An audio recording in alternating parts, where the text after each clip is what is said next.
je suis moins à l'aise que mon ami voilà, Nabil, mais n'empêche que voilà, c'est toujours une joie de se retrouver.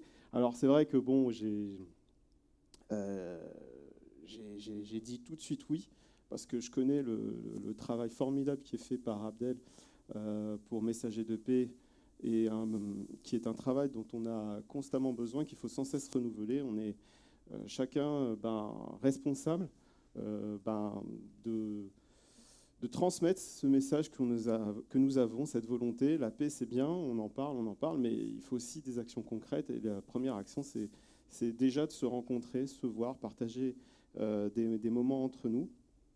Alors, je vais très rapidement me présenter pour aussi ceux qui ne me connaissent pas. Vous êtes sûrement très nombreux. Donc, je m'appelle Johan Afriat. En fait, alors, moi, je suis né en 83, on est à peu près de la même génération, mais c'est peut-être significatif parce que moi aussi, voilà, dans les années 80, j'ai grandi avec cette ambiance très, j'ai envie de dire, innocente, naïve, où on était ensemble, mélangés. On est en France, on est né en France, mais j'ai envie de dire que les différences de religion, les différences d'origine, franchement, on s'en fichait. Moi, à l'école, le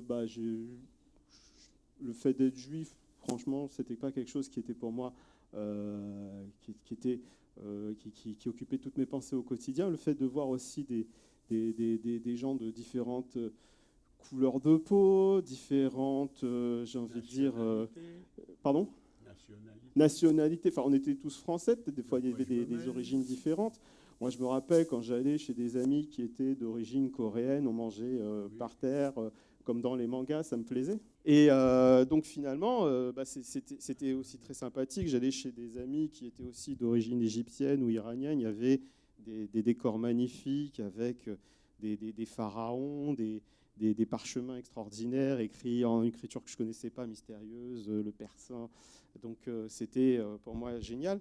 Et puis qu'est-ce qu'on fait quand on est enfant ?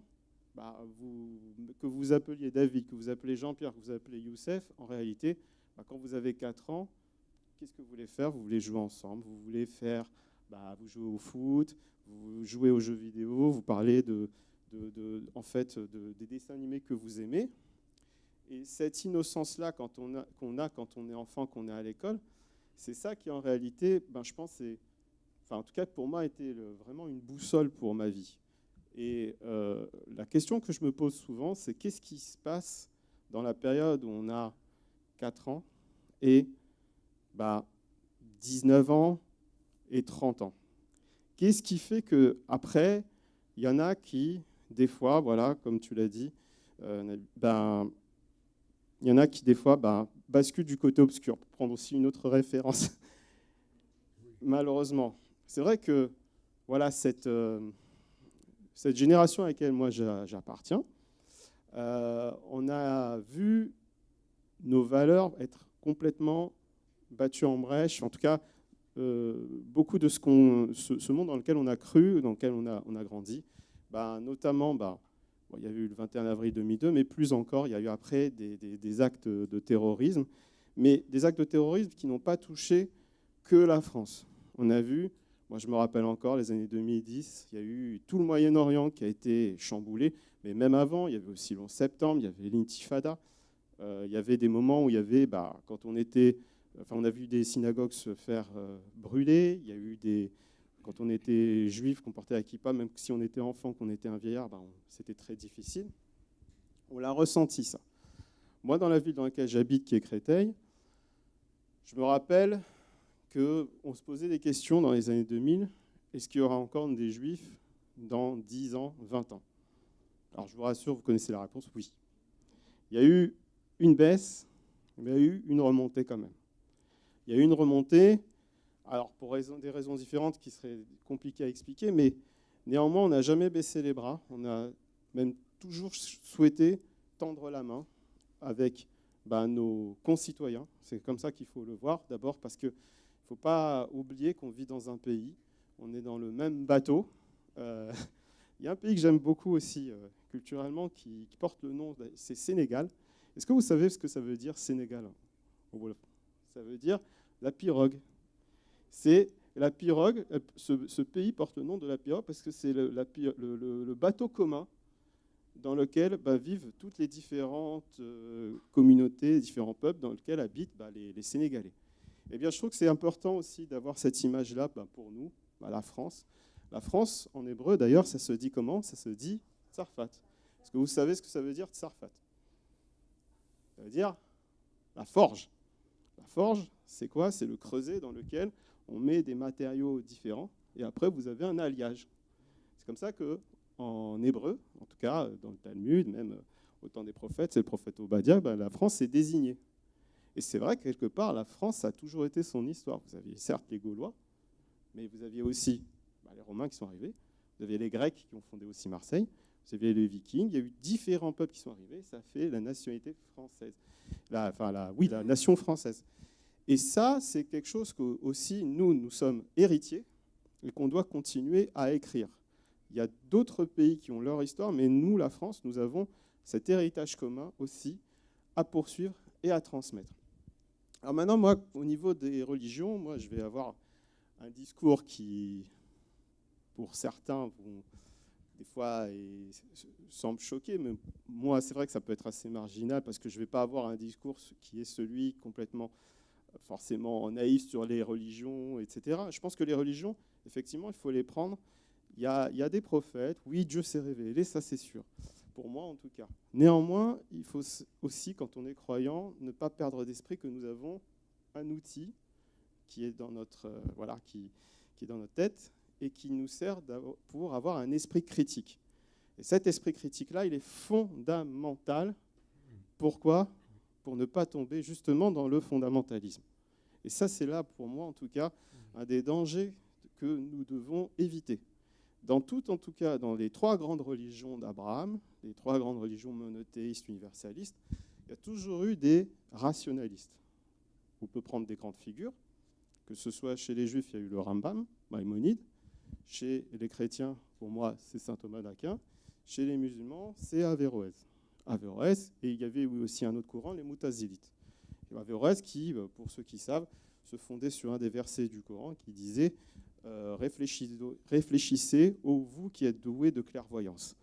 Et il est vrai aussi que quand on est séfarade, en tout cas pour ma part, chaque pays a son histoire, mais pour le Maroc, alors le Maroc est bien représenté aujourd'hui avec mes amis Nabil et Naïma, et en fait, on est aussi quelque part dépositaire de cette histoire-là, parce que la France a aussi, bien sûr, une grande histoire, mais il y a des moments où il y a des pages sombres. Toutes les nations ont des pages sombres. Toutes les nations ont des pages sombres. Mais il n'empêche que, lorsqu'il y a eu Vichy, eh bien, oui, le roi Mohamed V s'était opposé à la France de Vichy pour ce qui concernait bien des mesures discriminatoires. Et il y a eu cette phrase, cet élan qui a été que le roi a dit non, je ne céderai pas, il n'y a pas de différence entre mes sujets, les juifs marocains sont des Marocains comme tous les autres. Et ça, c'est très important pour nous. Moi, mes grands-parents m'en ont parlé, et ma grand-mère, que Dieu lui donne de santé, qui m'en parle encore, et c'est aussi quelque chose qui vous construit une personnalité. D'autant que pour nous, en tout cas tous les musulmans le savent, le roi est commandeur des croyants, mais descendant aussi du prophète.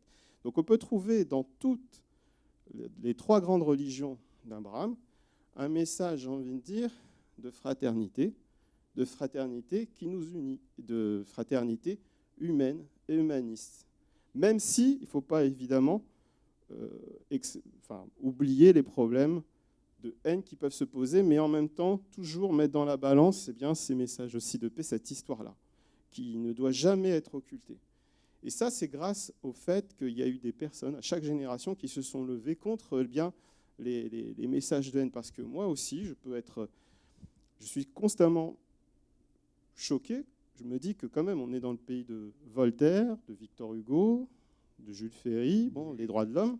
Et pourtant, il y a quand même eu une génération qui n'a pas eu la force morale de s'opposer à des lois discriminatoires, de s'opposer à des lois racistes, et qui a collaboré avec un occupant raciste pour la solution finale. Mais il y a eu quand même d'autres civilisations, notamment bien dans le monde musulman, qui, elles, se sont opposés à ça aussi, comme le Maroc, qui effectivement est notre voisin, il suffit de traverser la Méditerranée, elle est beaucoup plus proche, en tout cas de nous, que par exemple des pays baltes. Nous avons plus de culture commune avec des pays comme des pays maghrébins que d'autres pays qui sont pourtant aux confins de l'Europe. Et ça, c'est quelque chose aussi dont il faut être conscient. C'est-à-dire que nous avons cet héritage non seulement spirituel, et j'ai envie de dire aussi moral. La moralité, c'est très important. Je parlais tout à l'heure de rationalité, mais n'oublions pas non plus la morale. Ça, c'est peut-être aussi le grand message que les religions peuvent nous donner, c'est cette sacralité de la vie. Le fait que dans l'être humain, il y ait une partie de l'être humain qui ne soit pas uniquement matérielle, que dans l'être humain, il y a une partie qui est spirituelle, qui vient d'un créateur et qui est sacrée, même si elle ne croit pas forcément comme nous. Mais cette partie-là qui est en chacun de nous, elle nous unit, elle est partout, et c'est ce qui fait que nous sommes des frères, des sœurs communs, avec d'ailleurs aussi, dans ces trois religions, un même père et une même mère. Donc ça, c'est quelque chose de très important aussi à garder à l'esprit. Alors, il est vrai qu'on parle de paix, on est là pour parler de paix. Aujourd'hui, l'actualité, chaque fois qu'on allume la télé, on a des nouvelles terribles. Alors, j'ai envie de dire que la paix, il faut toujours agir, mais j'ai envie de dire, c'est pas comme... il faut procéder comme dans une construction. C'est l'association pour laquelle nous sommes réunis, c'est Messagers de paix. On pourrait aussi peut-être compléter bâtisseurs de paix. Et vous savez, quand on bâtit, on ne commence pas par le toit. Si vous regardez les pyramides, on ne commence pas par la pointe, on commence par la base. Et les actions à mener, c'est justement par la base, toujours. Si on veut construire comme des pyramides, des édifices qui vont durer des milliers et des milliers d'années, en plus on s'approche de Pessah, il faut justement que ce soit de la base que les actions soient faites, pas du sommet. Le sommet, les chefs d'État, les politiques, moi aussi j'aurais beaucoup de choses à dire. Mais ne pas rester, en tout cas, en position attentiste, en position de la personne qui attend que la paix soit faite avec des traités, des poignées de main. Ça peut exister, on a vu. Moi aussi, j'ai cru à Oslo. J'ai cru à Oslo. Et oui, il fallait le faire, même si ça a échoué. Avec le recul qu'on a, pour moi, c'était quand même important de le tenter. Néanmoins, ça n'a pas, hélas, fonctionné. On voit aussi ce qui se passe. Mais pour autant, ce n'est pas pour autant qu'il y a eu des échecs qu'il faut se replier et être constamment dans le rejet de celui qui nous est différent. Donc, il faut être dans l'action concrète, parce que sinon, ça peut toujours se retourner contre soi. Il n'y a même pas encore 10 ans, je me rappelle, chaque fois que je me réveillais, je voyais dans les réseaux sociaux des images terribles qui étaient en Syrie, en Irak, où on voyait des gens se faire massacrer. Et à moi, ça me rappelait quoi? Ça me rappelait les images de la Deuxième Guerre mondiale, des Allemands qui massacraient les Juifs à Babi Yar, en Ukraine. Et ça, si vous voulez, le problème qui se passe après, c'est que lorsqu'on ne fait rien, on laisse un boulevard au discours de haine. Et pour moi, s'il y a bien un message aussi que je retiens, c'est que quand j'ai vu ça, je me suis dit, désolé pour le dire comme ça, mais on peut toujours devenir le juif d'un autre. Quand je dis on peut toujours devenir le juif d'un autre, ce n'est pas dans le sens forcément joyeux, au contraire. C'est-à-dire qu'il est sûr que ceux qui faisaient ça, c'est les mêmes après c'est d'ailleurs le même courant qui a fait les attentats au Bataclan, Hyper Cacher, c'est le même courant de pensée. Donc, c'est là que je dis que nous devons, nous aussi, on est en âge de transmettre, veiller à ce que la génération future ne tombe pas dans ces problématiques-là, avec une bonne éducation, une bonne part des choses, la moralité, discerner le bien, le mal, le vrai, le faux, le juste, l'injuste. Ça, c'est ce qu'on peut trouver en commun dans nos livres sacrés respectifs avec notre esprit critique. Alors bien sûr, nous aurons des différences, ça va de soi, et on ne sera pas forcément la génération qui la résoudra. Sauf si, bien sûr, et ça je vais terminer parce que les Juifs aiment bien finir avec des notes sur le Messie, le Mashiach. Alors, j'aime bien citer cette petite phrase, cette blague de Martin Buber, qui était un grand historien et philosophe spécialiste du chassidisme. Vous savez que pour nous, les Juifs, le Messie n'est pas encore arrivé. Pour les chrétiens, le Messie est déjà venu et il doit revenir. Eh bien, les musulmans aussi. Parce que pour les musulmans, Jésus, Issa, il était sur la croix, mais il a été remplacé par un sosie. Voilà. Et il doit revenir, parce que certes, il y a Mohammed, le dernier prophète, mais il y a un autre. En fait, c'est le dernier prophète en attendant le retour d'Issa. Je parle sous contrôle des musulmans qui sont ici présents. Alors il disait, moi si je vois demain le Messie, c'est sûr que les Juifs vont lui poser la question, alors, est-ce que vous êtes déjà venu ou pas? Pareil pour les chrétiens, pareil pour les musulmans.